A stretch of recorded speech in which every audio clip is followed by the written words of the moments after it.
and everyone can see the screen. Hear me okay? Yep. Great. All right, so yeah, we'll do workers' environmental awareness procedure for the Tracy Long Duration Energy Storage Project. We're out in San Joaquin County, so this is a requirement from the county for all people that are going to be working on this project. We're initiating this training to begin all of the staging activities on site that are scheduled to start on the 18th. But you can refer to this training for any other time and people that are going to be coming to site, and we'll also provide it on site as needed. So what are we doing? What is this, right? This is outlining our procedures and requirements to protect environmental resources. We have paleontological, biological, and cultural potential resources on site. And basically, this is to give everybody information on those resources, how to identify them in the field, what to do if you identify them in the field, and ways to prevent any kind of impacts from happening to any kind of environmental resource. And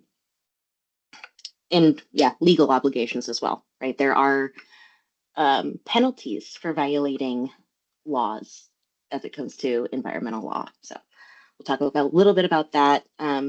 Talk about being individually responsive to recognize the resources on site, what to do for avoidance, being aware of potential resources that might be there, right? Especially bioresources. We have some that have high potential in paleo. And then, leaving the actual evaluation to us. So if you ever see anything and you have a question about it, there's a whole list of contacts here for our subject matter experts to rely upon. And the first one that we'll talk about is cultural, which our subject matter expert, Khalud, will be leading this portion. Yeah, good morning. My name. Oh, you're a little quiet for me, Khalud. Oh, can you hear me now? Still Yeah. quiet. Try to speak louder. Yeah. My name is Joe, and I'm a. Can't hear you. Can you hear me? No. No, no one can hear you. How about now? Nope.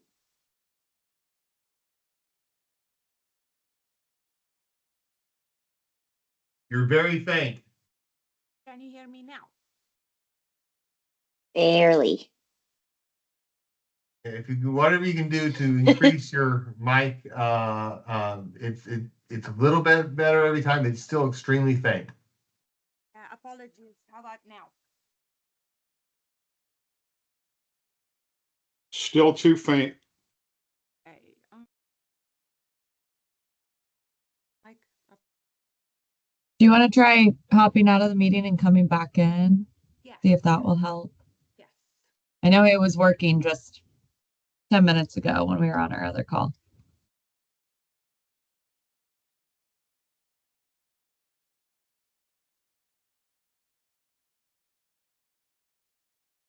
Always love technical difficulties. That's why I made the meeting longer. I knew something.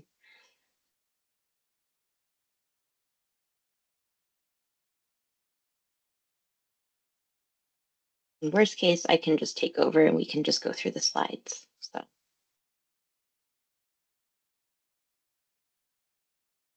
In fact, maybe I'll just start doing that while we wait for Khalud to join. So that was Khalud. I think she was introducing herself. I couldn't hear her very well. Oh, here we go. Try again, Khalud. No. Nope.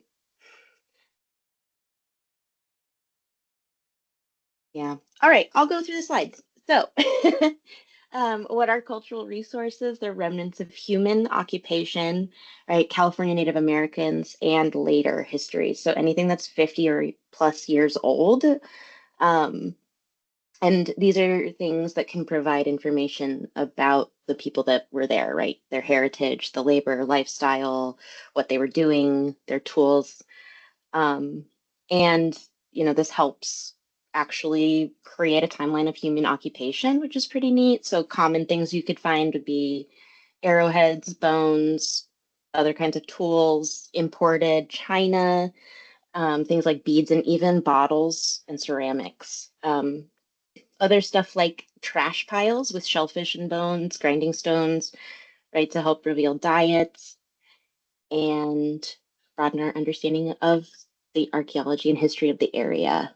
Um, yeah, so we don't want to be looting or destroying any kind of artifacts, and we want to notify your supervisor and on-site cultural resource specialist, which in this case would be Collude.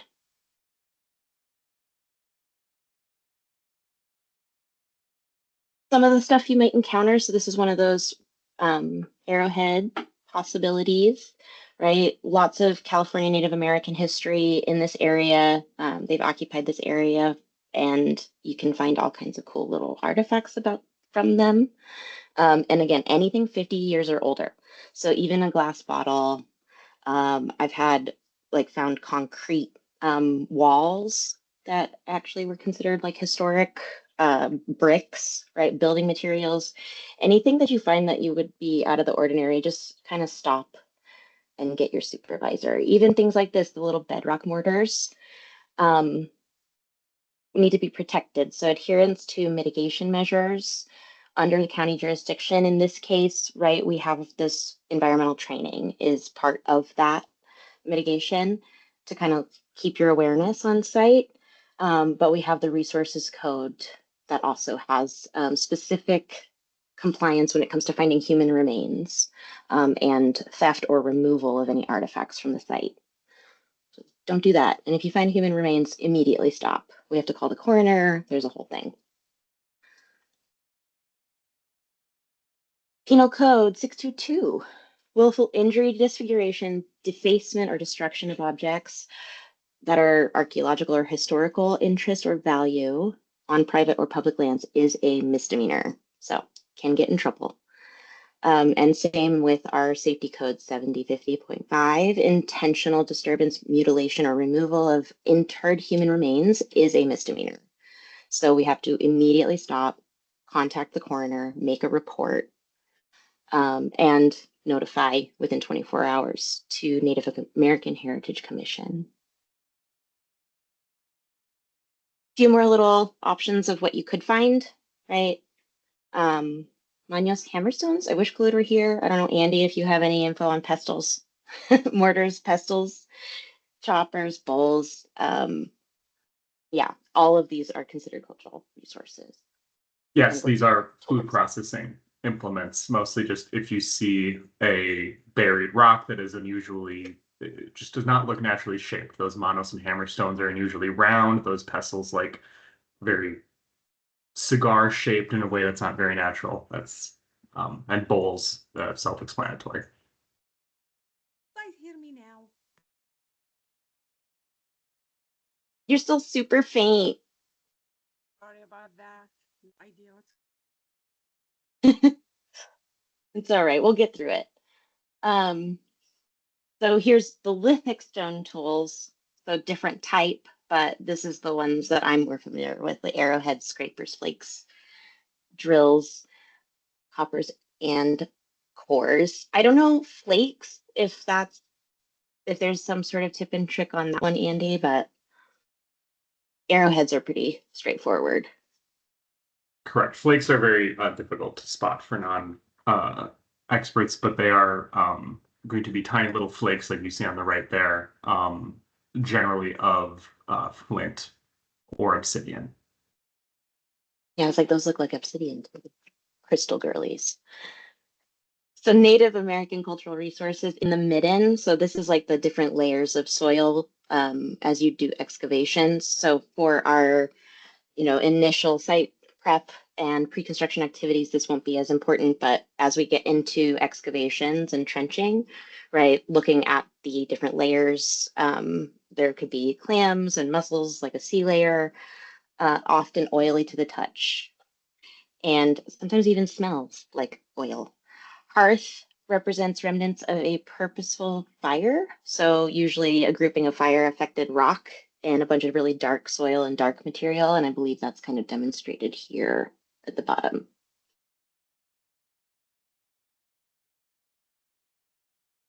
And again, tribal cultural resources, including all of these different features in the actual soil, the actual artifacts themselves, the rocks, and different types of rocks that have been manipulated into tools. Even trash, bottles, cans, ceramics, right? Old bottles, considered an artifact, historical artifact and resource. And more, right? So kind of tips and tricks here. If sun exposure dulls the color, or if they get wind blown, right, they may look a little bit different based on just general environmental factors. So if you're going in to dig and it, doesn't just appear to be modern trash, and there's like different types of stones and different shapes, different colors, maybe they're in a pile, right? If you have any question, just stop, ask. Collude is only a phone call away. Yep. And we can send her out.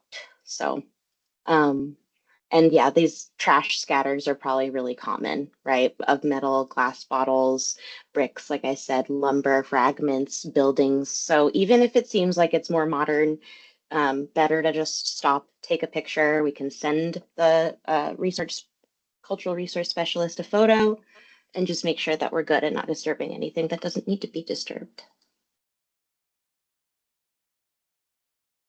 Same with buried material. It could look like darker soil. You could have different smells. You could have different types of things falling out from the sidewall of the excavation. So even if it looks like trash, stop, take a photo, identify it. Let's make sure that it's not 50 plus years or older. So 100 feet, oopsies.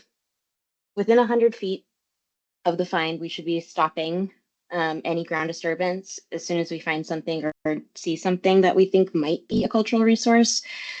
Check with your supervisor, and then again, contact Collude. It's your to really try to recognize these resources and stop and prevent from destroying them, right? So it's just best to be on the safe side if it's any kind of potential for a cultural resource. And human bones is the big one, right? And for us, normie, like I don't know what a bone, human versus a cow versus any other kind of mammal, unless, if it's around the same size, I'd have a hard time. So if you find a bone, stop. We'll need to identify it and make sure that it's not human. And then if it is, we'll be contacting Native Americans and coroners and things as we need to. I don't know, Khalid, give it one more try. Did I miss anything? No, I think you got it perfectly. Okay. Thanks so much. Andy, let's go into paleo. Great, yeah. Thanks everyone. My name is Andy McGrath. I'll be the lead paleontologist for this project. So just as a brief definition, paleontological resources or fossils represent the remains of past plant and animal life, or the evidence thereof, including trackways, footprints, fecal material, even. Fossils are typically found in sedimentary rocks, which is what we have on this project. Fossils are important because they help us understand evolutionary processes, establish the age of the rocks they are found in, and understand past climates and environments. Fossils are considered scientifically significant when they are well preserved, identifiable, age informative, environmentally informative, or represent new or rare species in the fossil record. This significance determination is made by me as the paleontological resource specialist / lead paleontologist. And this site in particular the entire thing has been assigned a high paleontological sensitivity. This slide and the following slide contains pictures of some of the fossils that may occur based on the geology of the site. Not a complete guide to fossils in the area, but just an aid to help you all recognize them. So this project in particular is built on Pleistocene or Ice Age sediments. So those kind of Ice Age mammals are really going to be the most common thing we would expect here. On the left, you can just see what some fragmented bones look like, evidence that there could be a relatively complete skeleton nearby. On the right are example of some horse teeth, just from the side in a way that we don't normally see them. Next slide there, Gail. Other common things, maybe some bivalve or clam shells, and then bison on the right. Again, these would just be some common fossils, but certainly not exhaustive for what is known from this region.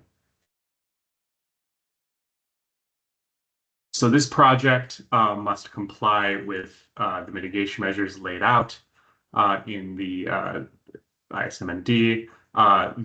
For this project, a qualified paleontological monitor will be on site to monitor all ground disturbance greater than 2 feet below the surface, just because we presume that the upper 2 feet were disturbed by previous development of the site, agricultural activity, stuff like that.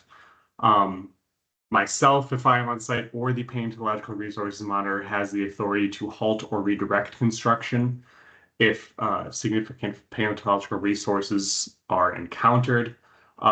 The responsibility of all these workers through the WEAP training is to potentially recognize fossils, but not to determine their significance. And your obligations are to stop work immediately if you find a potential paleontological resource, and contact either the ranking person on site if no monitor is present, or the monitor if one is on site. Once again, repeating that, if you find a potential resource, stop work in the immediate vicinity of the discovery, notify the construction foreman, paleontological resource monitor, or paleontological resource specialist.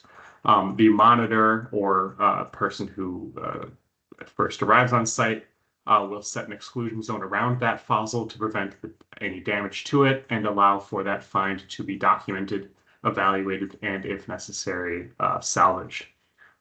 The paleontological resource specialist will evaluate the importance of that fossil discovery and determine if further mitigation measures are required, or determine if further mitigation, i.e., salvage, is required. Every attempt will be made to document and evaluate the discovery in a timely manner to minimize construction delays in that area. And then the area that is cordoned off by the monitor may resume once the discovery is documented and salvaged, and the monitor gives permission to resume activity in that area. As a reminder, it is unlawful to damage or disturb fossils in the project area. That means, you do not pick it up to show the monitor. The context must remain intact for it to be significant. If you believe you've encountered a potential resource, stop work and notify the foreman, monitor, and/or paleontological resources specialist. And it is each worker's responsibility through this training to recognize potential resources, but not to determine whether or not they are scientifically significant. Thanks, Andrew. Another one I know, bio. So same deal here. We have laws that are pertaining to biological resources. ESA defines take as harassment, harm, to pursue, hunt, shoot, wound, kill, trap, capture, or collect, or even attempt to engage in such conduct. And the Endangered Species Act in California kind of expands on that to hunting, pursue, catch, capture, kill, or attempt to do so. So slightly worded differently on the federal and state level, but same kind of thing here. We're not supposed to be harassing or harming any biological resources. And that's based on this Endangered Species Act. We also have our Federal Migratory Bird Treaty Act, Bald and Golden Eagle Protection Act, and then Clean Water Act, the California Endangered Species Act, Native Plant Protection Act, and California Fish and Game Code. So all of these are federal and/or state measures to protect biological resources, whether it's the water or actual animals. U.S. Fish and Wildlife Service is the main federal agency, with California Department of Fish and Wildlife for our state, and penalties for violating and for taking a species or anything on site can be up to $100,000 and jail time, or even more for the actual business itself. And then on top of that, there are state penalties as well. So don't harm, don't want to go to jail. We got a couple species that have potential to occur on site, and they are protected. Birds, really all birds except for pigeons and European starlings are pretty much the only two. Every other bird is protected. But on site, Swainson's hawks have been observed flying around. We are used to them being on other sites nearby, and they're known to nest in this area. Burrowing owls are the other one that could potentially show up. We've done multiple surveys and haven't seen them on site yet, but they do occupy small mammal burrows like the San Joaquin kit fox burrows. And San Joaquin kit fox are very used to humans. They will show up on site and be looking through trash. So all of these are protected. And if you see anything, any birds nesting, any kind of kit fox or other species that we'll talk about here, just like the other resources, we need to stop and contact our biological resource specialist. A couple other ones that may show up on site that we have done surveys for: California tiger salamander, Crotch's bumblebee, big tar plant, valley elderberry longhorn beetle, and the American badger. These are all also listed, either federally or state listed, with potential to occur on site. So again, you see it, stop, say something. Kit foxes in particular, they are federally endangered and state threatened. They're really cute, small. They have a bushy black tipped tail, and they're quite small compared to what you might think of when you think of a fox, right? They typically eat mice and other small mammals in the area, but they will also eat human trash. And they use burrows that are fairly visible, may or may not be. You'll see a relatively large opening for their dens, but they also can occupy pipes and any kind of like equipment with an opening for them to kind of settle into. So similar to like a cat, right? They can climb in and make themselves comfortable. And again, we haven't really seen any out there so far, but potential. Swainson's hawks are state threatened. So, anytime seeing them flying through the area, not a problem, but their nests are protected. They are broad-winged, narrow-body raptor, and they range from like really dark to kind of a light brown, but different color morphs, right? So that's where the biologists can come in, because they do look very similar to a red-tailed hawk. But they'll be out in the grasslands and ag lands, again, feeding on rodents, rabbits, reptiles, and large trees is what they prefer. Their nests will be pretty large stick nests. And if you see any large stick nests, whether there's a bird in it or not, just let us know. We can monitor and make sure, because we are still in nesting season, typically through September 1st, anywhere from September 1st to October 1st. Burrowing owls are candidates under the California Endangered Species Act, but that means that they get the exact same protection as all the other species. So being a candidate versus threatened doesn't really matter protection-wise. They are protected. And they use pre-existing burrows, usually like ground squirrel burrows. So a little harder to spot them. And the best way is usually finding this little whitewash or pellets and feathers and stuff right around the burrows. We just recently completed protocol surveys for Crotch's bumblebee. This one probably has the highest potential to occur on site. They are also a candidate, but again, fully protected. These ones are hard to tell. They look like a V.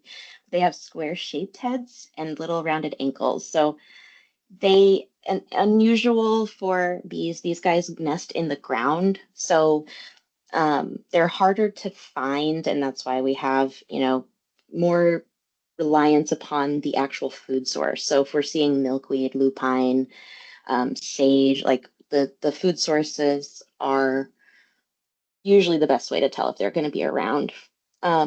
We have not seen these on site, but again, unlawful to take or destroy their nests.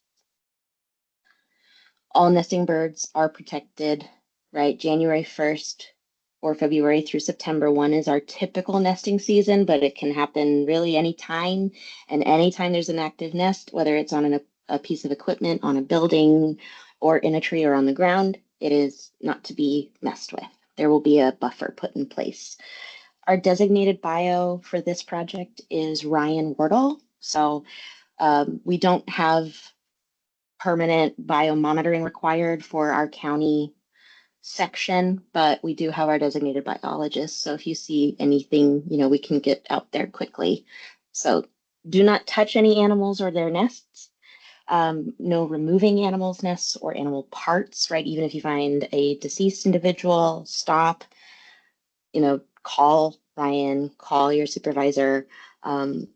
Firearms, dogs are not permitted on site. And that's also to protect biological resources. And again, just if you see something, say something. It's, all of our responsibility to protect wildlife and make sure that we are not taking any animals we're not supposed to. You need an incidental take permit if you're gonna. These are some general measures, right, for biological resources, but also just in general for cultural, paleo, good practices on site. Slow down, have a speed limit, watch where you're going.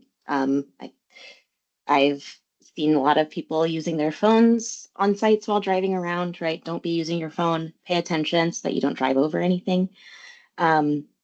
Make sure you know your limits of grading and disturbance, where things are stored. Make sure that they are contained properly, right? For your trash, there should be some sort of wild-proof container. Spills should be cleaned up immediately. Any excavations on site need to have a escape ramp if they're over 2 feet, or cover at the end of the night so that we don't have any entrapment. Same with like pipes or conduits or anything that's bigger than 4 inches. And we are not permitted to use rodenticides either. No rodenticides, firearms, or pets. And then we have kind of a PSA also as a requirement by the county. This is human-borne disease, right? Valley fever is a lung infection caused by breathing in fungal spores from disturbed soils in California, and this is common in the Central Valley, so San Joaquin Valley, and it is part of our environmental training as well as part of our safety training on site. The way that you get valley fever is through digging and grading, driving equipment, and stirring up any dust is what contains the infected spores that can make you inhale them and not feel very good. Luckily, it does not spread person to person, but everybody is at risk, right? Especially if you're doing any excavating, trenching, if there's any kind of dust, and you would get symptoms anywhere from 7 to 21 days after exposure, including cough, fever, chest pain, fatigue, rash, and joint pain. So similar to any kind of respiratory illness. Best practices to avoid this is dust control management, right? Wetting the soil before and during, after digging, keeping roads wetted so that you're not kicking up dust while you're driving, HEPA filters on your cabs and on heavy equipment, even wearing a respirator if things are getting to be too dusty, and avoiding dust storms or high winds so that you're not getting all of that into your system. If you have any symptoms, report them early, especially if they last more than a week, because you could be seriously ill, end up needing to be missing work or getting hospitalized.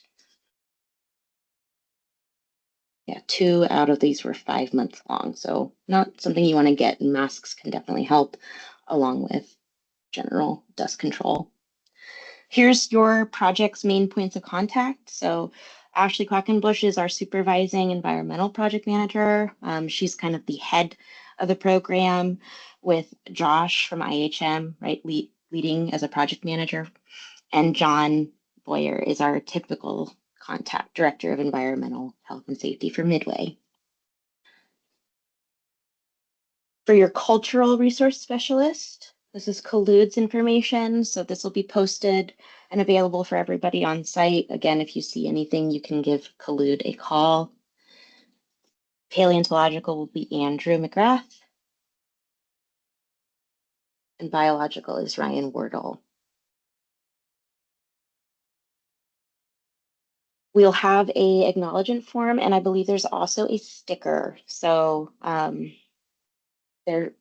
please place that sticker on your hard hat just to indicate that you've had this training. I will send along an acknowledgement form, or if you want, you can just leave your name in the chat to kind of check off that you have received this training. And then future recordings, if you give this training to others, please make sure that they get a sticker and also have signed the acknowledgement form that they've taken this. Any questions?